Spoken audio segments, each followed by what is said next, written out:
अस्सलाम वालेकुम नाजरीन, न्यूज अपडेट में आप सभी का इस्तकबाल है। मैं हूं आफरीन। आइए आज की अहम अपडेट्स पर डालते हैं एक नजर। कौमी दारुल हुकूमत के रोहिणी डिस्ट्रिक्ट कोर्ट कॉम्प्लेक्स में एक मुश्तबा धमाका हुआ, जिसमें किसी जानी नुकसान की इत्तला नहीं है। हिंदुस्तानी फिजाइया ने जनरल बिपिन रावत के हेलीकॉप्टर हादसे की तहकीकात के लिए तीनों अफवाज की एक मुश्तरका तहकीकात का हुक्म दिया है, जिसकी सरबराही एयर मार्शल मनविंदर सिंह करेंगे, जो फिजाइया के ट्रेनिंग कमान के ऑफिसर कमांड इन चीफ हैं।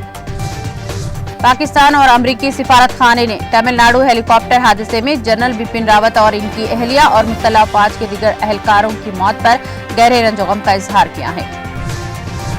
Army chief general Manoj Mukund Naravane ने chief of defence staff general Bipin Rawat, इनकी अहलिया मधुलिका रावत और 11 दीगर फौजियों की खुद के रोज हेलीकॉप्टर हादसे में हुई मौत पर अफसोस का इजहार किया है। ऐवान बाला राज्यसभा में मुल्क के अव्वलीन चीफ ऑफ स्टाफ जानी जनरल बिपिन रावत और इनकी अहलिया मधुलिका रावत और 11 दीगर फौजियों को खराज अकीदत पेश किया गया।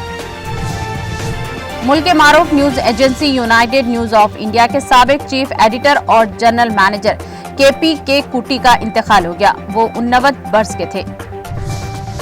राज्यसभा में आसाम गण परिषद के वीरेंद्र कुमार ने ब्रह्मपुत्र नदी में पानी का बहाव कम होने पर तशवीश का इजहार करते हुए कहा कि चीन को इसके पानी पर कंट्रोल करने से रोका जाना चाहिए।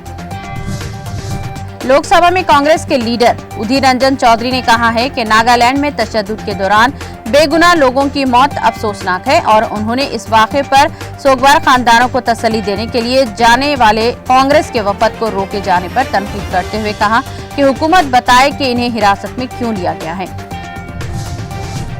कांग्रेस के रुकने पार्लियामेंट और मणिपुर के पार्टी मुबसिर प्रद्योत बोरदोली ने कहा कि कांग्रेस रियासत में अगले साल होने वाले असेंबली इंतखाबात के लिए हम ख्याल जमातों के साथ इत्तेहाद के लिए तैयार है।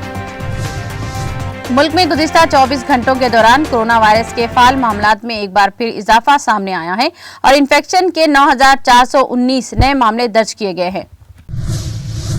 न्यूज अपडेट में फिलहाल इतना ही। दीगर अपडेट्स और प्रोग्राम के लिए जुड़े रहिए टीटीवी के साथ।